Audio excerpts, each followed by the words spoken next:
Halo semuanya, selamat datang di sesi bedah materi kita. Pernah nggak sih kalian ngerasa cemas atau mungkin malah penasaran soal gimana kecerdasan buatan alias AI ini lagi ngacak-ngacak, maksudnya menata ulang secara fundamental dunia kerja kita? Nah hari ini kita nggak cuma ngomongin teori, kita bakal bahas tuntas langkah-langkah taktis dan praktis yang benar-benar kalian butuhin sekarang juga buat tetap relevan dan selangkah lebih maju. Coba deh bayangin angka ini. 375 juta. Yap, McKinsey Global Institute memprediksi sampai 375 juta pekerjaan di seluruh dunia bisa tergantikan oleh otomatisasi dan AI di tahun 2030 mendatang. Angka ini emang sering bikin panik. Tapi kalau kita bedah lebih dalam, ini tuh bukan kiamat pekerjaan teman-teman. Ini adalah sinyal yang sangat kuat buat kita segera bertransformasi. Nah, biar arahnya jelas, ini peta jalan kita hari ini. Mulai dari melihat ancaman nyata disrupsi pekerjaan, memetakan profesi terdampak AI, transformasi profesi masa depan, panduan praktis buat upskilling, sampai gimana caranya merebut peluang era digital. Intinya, kita mau geser dari sekedar rasa cemas menuju panduan langkah demi langkah yang konkret buat adaptasi digital kalian. Oke, kita masuk ke bagian pertama, ancaman nyata disrupsi pekerjaan. Mari kita mulai dengan melihat data mentahnya. Biar kita bisa pisahin mana yang cuma mitos lebay dan mana yang beneran realitas. Ternyata, para peneliti memproyeksikan kalau menjelang tahun 2026 nanti, 30% tugas administratif rutin di perkantoran itu bakal sepenuhnya digantikan sama perangkat lunak AI cerdas dan otomatisasi. Jadi, hal-hal repetitif kayak data entry, ngatur jadwal, atau bikin laporan dasar, siap-siap aja itu bakal diambil alih mesin. Kedengarannya serem kan? Tapi tunggu dulu, ini sebenarnya adalah contoh sempurna dari konsep yang namanya destruksi kreatif dalam ekonomi. Laporan riset nunjukin, oke lah, 83 juta pekerjaan mungkin terdisrupsi atau hilang. Tapi di saat yang sama bakal ada 69 juta peran baru yang sepenuhnya didorong oleh teknologi. Jadi ini bukan soal pekerjaan yang lenyap total ya, melainkan soal gimana bentuk kerjaan itu bergeser. Lanjut ke bagian 2. Memetakan profesi terdampak AI. Kira-kira pekerjaan mana aja sih yang kena hantaman paling langsung dari lompatan teknologi ini? Yang paling menarik dari pemetaan ini adalah garis batasnya tuh jelas banget.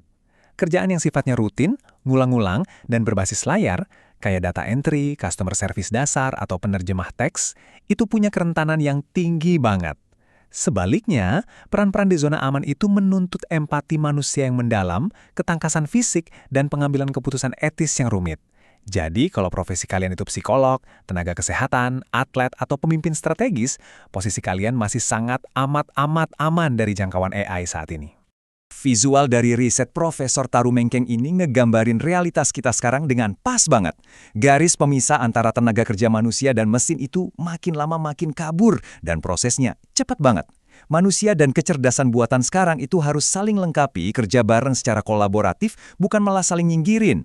Masuk ke bagian 3, transformasi profesi masa depan. Poin krusial yang harus kita pahami adalah kerjaan-kerjaan tingkat menengah itu nggak sekedar lenyap di tiup angin. Kenyataannya, mereka lagi bertransformasi secara dramatis. Ambil contoh akuntan deh. Dulu kan perhitungan rutin dan pembukuan itu manual, tapi sekarang AI bisa ngerjain itu dalam hitungan detik. Nah, karena itu, akuntan tradisional dituntut untuk secepatnya melakukan reskilling atau pelatihan ulang jadi analis keuangan strategis. Nilai jual kalian bukan lagi seberapa cepat kalian ngitung angka manual, tapi keahlian validasi kalau ada anomali data, baca tren pasar dari output si AI, dan ngasih advice bisnis tingkat tinggi ke klien. Kalian berubah dari kalkulator manusia jadi penasihat strategis. Contoh nyata lainnya ada di dunia kreatif nih, kayak penulis konten dasar atau desainer grafis. Sekarang, mereka udah nggak bisa cuma ngandelin bikin draft manual dari nol yang makan waktu berhari-hari. Mereka harus berevolusi jadi semacam sutradara AI atau prompt engineer. Prakteknya begini, kalian cuma butuh waktu singkat di awal buat merancang instruksi atau prompt ke AI untuk bikin variasi draft awal. Terus, sisa waktunya dipakai buat nerapin sentuhan manusia, nambahin empati, nyocokin brand voice, dan kurasi emosi unik yang mesin nggak ngerti. AI mungkin yang pegang kuasnya, tapi tetap kalian yang mutlak nentuin visinya. Nah, transformasi dari kedua profesi tadi, itulah esensi sejati dari creative destruction atau destruksi kreatif. Artinya kemajuan teknologi ini emang ngehancurin cara kerja lama, tapi barengan sama itu, dia nyiptain metode baru yang jauh lebih efisien. Jalur karir kalian saat ini nggak harus berakhir kok, tapi ya mutlak harus berevolusi. Masuk ke bagian 4, panduan praktis peningkatan keterampilan. Pertanyaan terbesarnya sekarang, gimana dong? caranya kita beradaptasi secara aktif di lanskap yang terus berubah ini? Ini dia panduan praktis yang bisa langsung kalian lakuin. Pertama, audit keterampilan kalian. Bikin daftar tugas harian kalian, jujur aja sama diri sendiri, mana tugas yang cuma copas berulang-ulang, mana yang butuh analisis kritis. Nah, mulailah pelajari literasi dasar AI buat ngotomatisasi tugas yang berulang itu. Kedua, ambil sertifikasi mikro. Kalian gak usah repot-repot balik kuliah bertahun-tahun. Ikut aja kursus singkat beberapa minggu atau bootcamp akhir pekan yang ngajarin spesifik penggunaan tools AI di industri kalian. Dan ketiga, ini yang paling nggak bisa ditiru mesin. Tingkatin soft skills.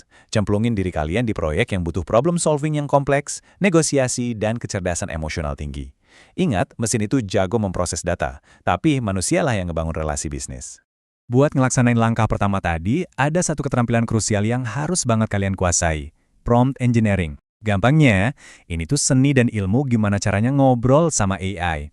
Dengan merancang instruksi yang spesifik, kaya konteks dan terstruktur, kalian bisa ngubah sistem AI yang awalnya terkesan jadi ancaman, jadi asisten pribadi yang kerjanya cepat dan gak ada capeknya. Lebih jauh lagi nih, World Economic Forum udah ngerumusin apa yang mereka sebut sebagai New Skills Triad atau 3 keterampilan baru. Ini tuh mencakup literasi digital dan AI, kecerdasan virtual buat navigasi dunia kerja hybrid, dan kecerdasan seputar keberlanjutan atau jejak karbon. Kalau kalian bisa memahami esensi dari ketiga pilar ini di pekerjaan harian kalian, dijamin profil kalian bakal kompetitif banget di pasar kerja modern. Kabar baiknya, akses ke pendidikan berkualitas sekarang benar-benar ada di ujung jari kalian. Kalau bingung mulai dari mana, manfaatin aja program yang udah ada, kayak Kartu Prakerja 4.0 buat belajar dasar digitalisasi. Mau yang lebih intensif, ikut bootcamp industri kayak ID Camp. Atau kalau kalian ngincar validasi global, luangin aja waktu 1-2 jam setiap malam buat ambil micro credentials bersertifikat dari platform kayak Coursera atau edX. Hamdatannya sekarang bukan soal ketersediaan materi, tapi murni seberapa besar kemauan kalian buat mulai. Akhirnya kita sampai di bagian 5, merebut peluang era digital. Mari kita intip sebentar peluang karir masif yang nungguin orang-orang yang sukses melakukan transisi ini. Kalau kalian beneran komitmen buat ningkatin skill, ketahuilah kalau ada bidang-bidang yang lagi booming parah saat ini. Sektor kayak rekayasa machine learning, spesialis big data, analis keamanan informasi atau cyber security, sampai ahli energi terbarukan, mereka ini lagi teriak-teriak nyari talenta yang kompeten dan gampang adaptasi. Peluangnya beneran terbuka sangat lebar.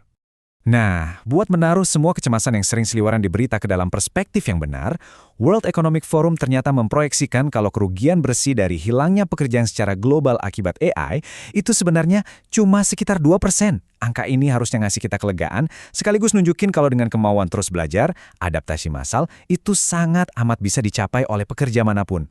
Jadi, sebelum sesi bedah materi ini ditutup, saya mau ninggalin kalian sama satu pemikiran provokatif buat direnungin hari ini. Apakah kalian cuma bakal berdiam diri dan ngebiarin AI ngambil alih tugas harian kalian? Atau, akankah kalian mengambil langkah-langkah praktis tadi buat jadiin AI sebagai alat yang ngelipat gandain value profesional kalian? Pilihan sepenuhnya ada di tangan kalian. Terima kasih udah ikutan belajar bareng dan selamat beradaptasi!